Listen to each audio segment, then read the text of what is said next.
मुख्यमंत्री स्वावलंबन योजना से प्रदेश की महिलाओं को रोजगार मिला है। वहीं रोजगार मिलने से महिलाएं आत्मनिर्भर बनी है। इसी तर्ज पर उपमंडल सरकाघाट की ग्राम पंचायत भावला की पवना कुमारी भी मुख्यमंत्री स्वावलंबन योजना से आत्मनिर्भर बनी। मुख्यमंत्री स्वावलंबन योजना से उपमंडल सरकाघाट की ग्राम पंचायत भावला की पवना कुमारी आत्मनिर्भर बनी है। पवना कुमारी का कहना है कि योजना के तहत भावला में एक फैक्ट्री चलाई है जिसमें वे मसाले खुद बनाकर तैयार करती है। पवना कुमारी ने बताया कि ये मसाले बाजारों से कम दाम और बेहतर गुणवत्ता से लोगों को प्रदान किए जा रहे हैं। ये मसाले स्वास्थ्य के लिए स्वास्थ्यवर्धक हैं और मसालों से स्वादिष्ट भोजन भी बनता है। उन्होंने कहा कि इस योजना के तहत जाहू बाईपास सड़क किनारे दुकान खोली है जहां से लोग इन मसालों को खरीदकर घर ले जाते हैं। इन मसालों को बनाने के लिए और भी महिलाएं सहयोग करती है जिससे उन महिलाओं को रोजगार मिला है। जी, मैंने मुख्यमंत्री स्वावलंबन योजना के तहत मसाला फैक्ट्री और बेसन फैक्ट्री लगाई है। मैं जीरा, सौंफ, धनिया, अजवाइन, बेसन और हल्दी मदर्स मैजिक नाम से खुद घर पर तैयार करती हूँ। इस योजना के तहत मेरे साथ और महिलाओं को भी रोजगार का अवसर मिला है। मैंने इस योजना के तहत जाहू बाईपास के पास शॉप खोली हुई है जिससे मैं आत्मनिर्भर महिला बनी हूँ। मंडी के राजकीय वरिष्ठ माध्यमिक कन्या पाठशाला में इन दिनों 3 दिवसीय अंडर 14 खेल प्रतियोगिताएं आयोजित की जा रही हैं जिसमें प्रतिभागी हॉकी, फुटबॉल, बास्केटबॉल, हैंडबॉल और बॉक्सिंग जैसे मेजर गेम्स में अपनी खेल प्रतिभा का जौहर दिखा रहे हैं। मंडी की राजकीय वरिष्ठ माध्यमिक कन्या पाठशाला में इन दिनों 3 दिवसीय अंडर 14 खेल प्रतियोगिताएं आयोजित की जा रही हैं जिसमें प्रतिभागी हॉकी, फुटबॉल, बास्केटबॉल, हैंडबॉल और बॉक्सिंग जैसी मेजर गेम्स में अपनी खेल प्रतिभा का जौहर दिखा रहे हैं। जिला मंडी के प्रारंभिक शिक्षा खेल प्रभारी प्रवीण ठाकुर ने जानकारी देते हुए बताया कि 3 दिवसीय अंडर 14 खेल प्रतियोगिता में मेजर खेलों में अभी तक लड़कियों के वर्ग में बास्केटबॉल प्रतियोगिता में सरकाघाट विजयी रहा। इसके साथ ही हॉकी, फुटबॉल, हैंडबॉल और बॉक्सिंग जैसी मेजर खेलें भी आयोजित की जा रही हैं। उन्होंने बताया कि लड़कियों के वर्ग में हॉकी प्रतियोगिता में सुंदरनगर गर्ल्स स्कूल विजयी रहा और गर्ल्स स्कूल मंडी दूसरे स्थान पर रहा। उन्होंने बताया कि हॉकी प्रतियोगिता में चयनित प्रतिभागी ऊना में आयोजित होने वाली राज्य स्तरीय प्रतियोगिता में भाग लेंगी और इसके साथ ही लड़कों के वर्ग में हॉकी की राज्य स्तरीय प्रतियोगिता हमीरपुर के सुजानपुर टिहरा में आयोजित होंगी। प्रवीण ठाकुर ने बताया कि 1 से 3 अक्टूबर तक करसोग में जिला स्तरीय माइनर गेम्स आयोजित की जाएंगी। बास्केटबॉल में गर्ल्स सेक्शन में जो है वो सरकाघाट सीनियर सेकेंडरी स्कूल विजयी रहा और दूसरे स्थान पे बलद्वाड़ा और फाइनल रहा है इसका जो बॉयज स्कूल मंडी और सरकाघाट सीनियर सेकेंडरी स्कूल के बीच होने को है। मेजर गेम्स में हॉकी, फुटबॉल, हैंडबॉल ये गेमें भी हैं। बॉक्सिंग हमारी अभी नीचे चली हुई है। हॉकी में गर्ल्स सेक्शन में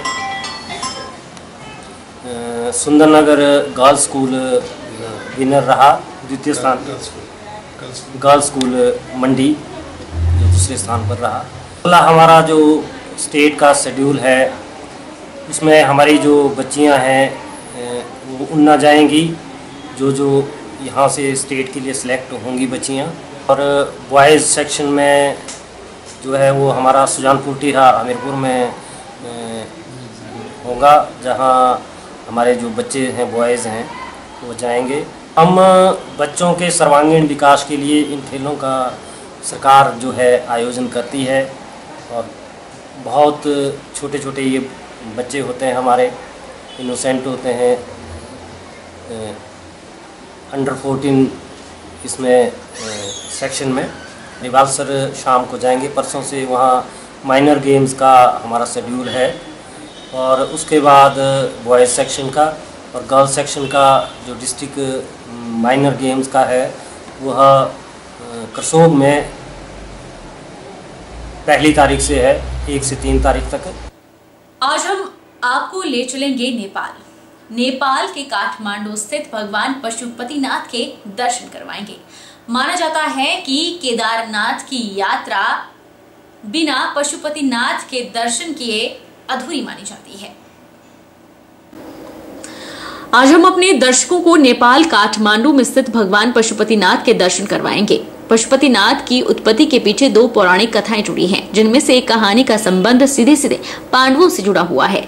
मान्यता है कि महाभारत के युद्ध में विजयी होने पर पांडव अपने भाइयों की हत्या से मुक्ति के लिए भगवान शिव का आशीर्वाद पाना चाहते थे, लेकिन भगवान शिव उनके इस कर्म से खुश नहीं थे, इसलिए वे केदारनाथ चले गए। पांडव भी उनके दर्शन के लिए केदारनाथ पहुंच गए, लेकिन भगवान भोलेनाथ पांडवों से नहीं मिलना चाहते थे, तो उनसे छुपने के लिए भगवान शिव ने भैंसे का भेष धारण कर लिया। केदारनाथ में ही पांडवों को शिव ने भैंसे के रूप में अपने दर्शन दिए थे। यह शिवलिंग है पशुपतिनाथ का आधा भाग। वही इस भैंसे का मुख धरती से जहां बाहर आया उसे पशुपतिनाथ कहा गया। इसलिए केदारनाथ ज्योतिर्लिंग के दर्शनों को करने के बाद नेपाल में स्थित भगवान शिव को समर्पित पशुपतिनाथ शिव मंदिर के दर्शनों को किए बिना यात्रा अधूरी मानी जाती है। भगवान भोलेनाथ के इसी धाम में झलकती है उन सभी भक्तों की आस्था जो कि भगवान शिव के प्रति अपनी अटूट श्रद्धा रखते हैं। पवित्र बागमती नदी के तट पर स्थित यह बाबा भोलेनाथ का एक ऐसा अलौकिक और शिव मंदिर है जिसको कि पशुपतिनाथ के नाम से जाना जाता है।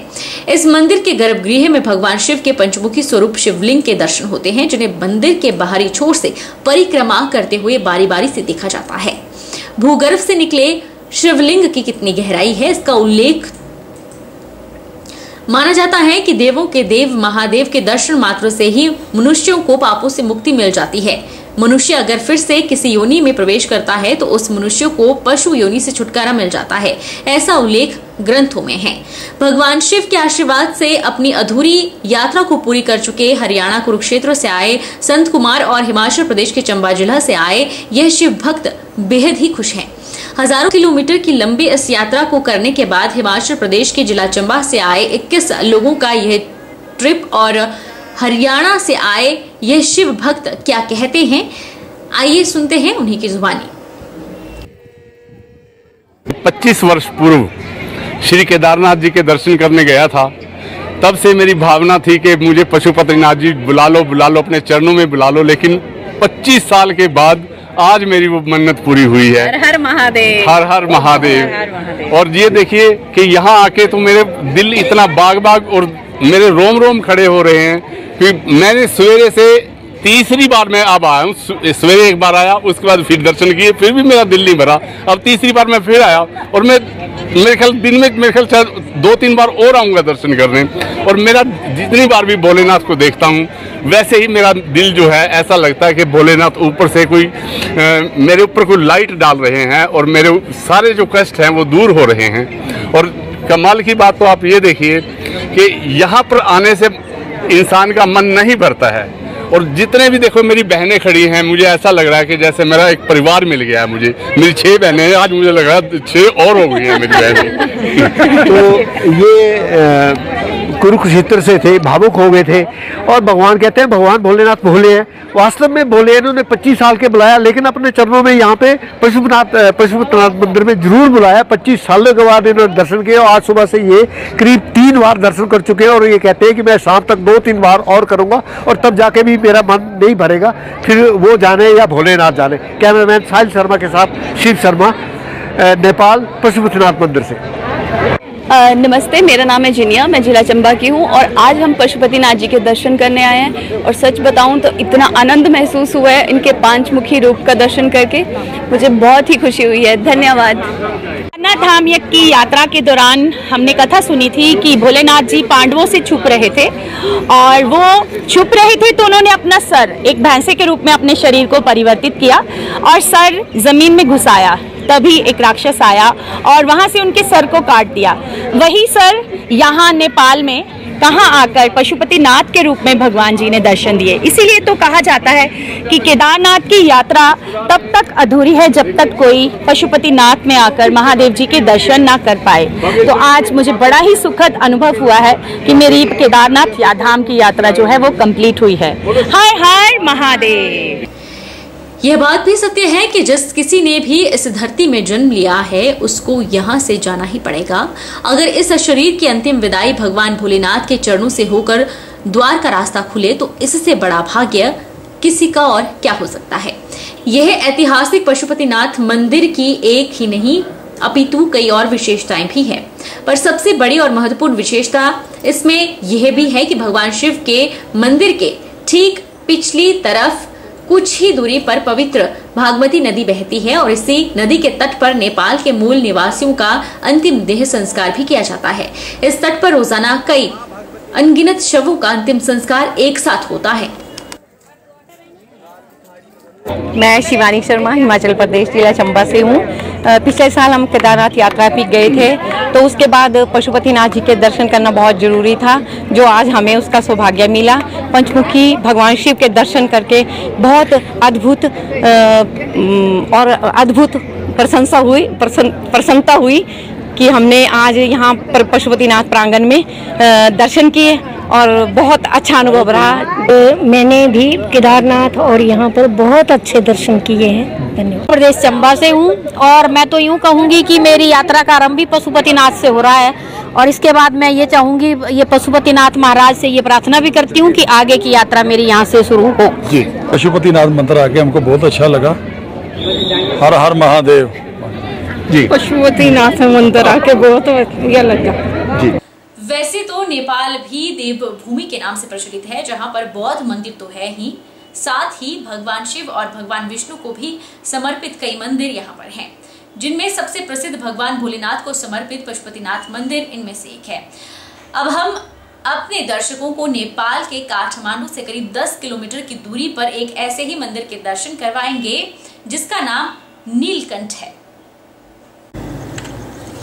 वैसे तो नेपाल भी देवभूमि के नाम से प्रचलित है, जहां पर बौद्ध मंदिर तो हैं ही, वहीं पर देखा जाए तो भगवान शिव और भगवान विष्णु को समर्पित कई मंदिर विराजमान हैं।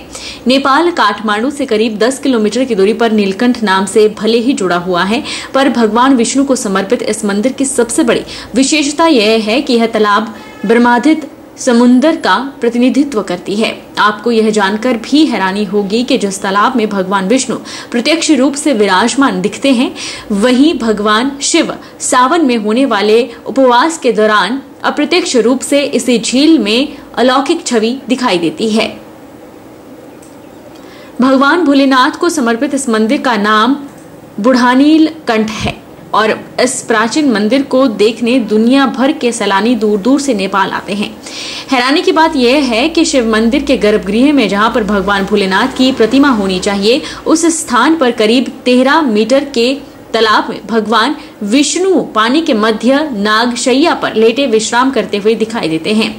इससे बड़ी हैरानी की बात एक और भी इस मंदिर में देखने को मिलती है कि जिस नागशैया पर भगवान विष्णु विश्राम कर रहे हैं, उस मूर्ति की लंबाई 5 मीटर के करीब है और इस मूर्ति को कब और किसने बनवाया था, इसकी कोई जानकारी नहीं है।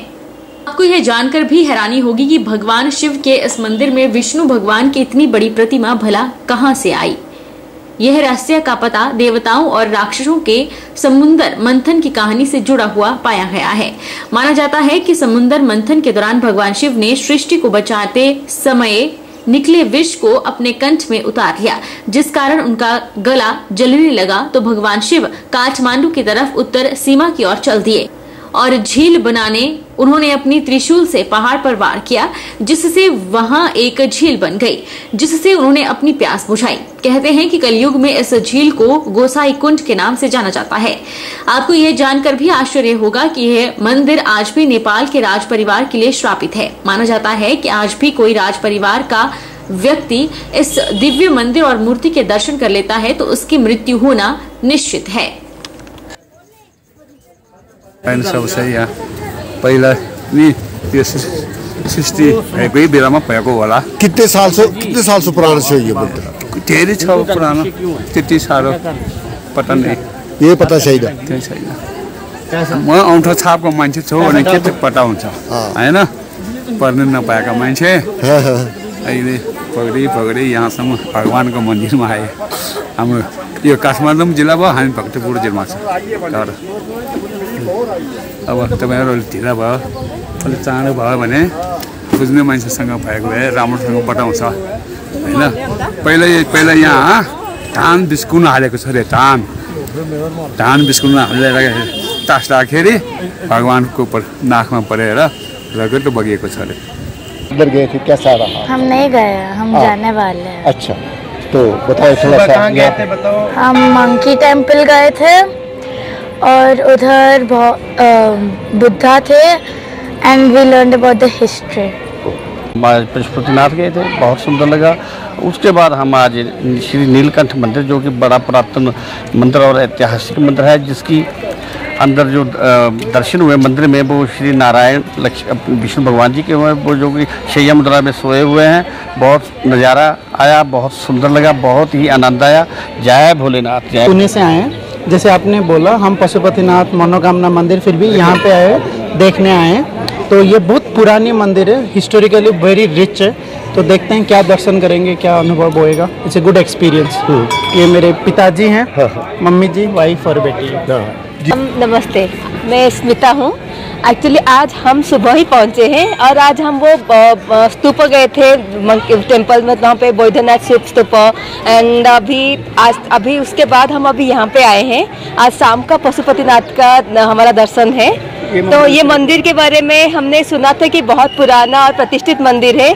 तो हम यहाँ पे देखने के लिए आए थे और आपसे सुन के बहुत ही अच्छा लगा। ये मंदिर के हिस्ट्री के बारे में सुन के बहुत अच्छा लगा। नमस्ते। पशुपतिनाथ शिव भगवान है, अच्छा दर्शन करे आए थे। आप क्या भगवान का इच्छा खुशी है? बहुत अच्छा। हाँ। आपको कैसा लगा जी ये मंदिर के दर्शन करके? हमने पशुपतिनाथ दर्शन हुआ नहीं, शाम को होगा। सुबह वो जो गए थे मंकी टेम्पल। हाँ देखा है। अभी ये मंदिर दर्शन करना है। हम 10 साल पहले काठमांडू आया था, ये बार देखा है, अच्छा लगा है हमको जगह जी। यहाँ पे खाना भी लगा है, खाना खाया, अच्छा लगा है, सब ठीक है। वक्त तो चला है छोटे से ब्रेक का। ब्रेक के बाद फौरन लौटेंगे, आप बने रहिए हमारे साथ। नीलकंठ महादेव मंदिर की कमेटी की तरफ से सभी प्रदेशवासियों और देशवासियों को गणेश चतुर्थी की शुभकामनाएं। चाहते हैं कि गणपति जी पूरे प्रदेशवासियों के साथ मंगल और सबको आशीर्वाद दें, और जो भी यहाँ पर आपदा आ रही है उससे देशवासियों को निवारण करें, उससे सभी भक्त खुश रहें और सब पर आशीर्वाद रहे।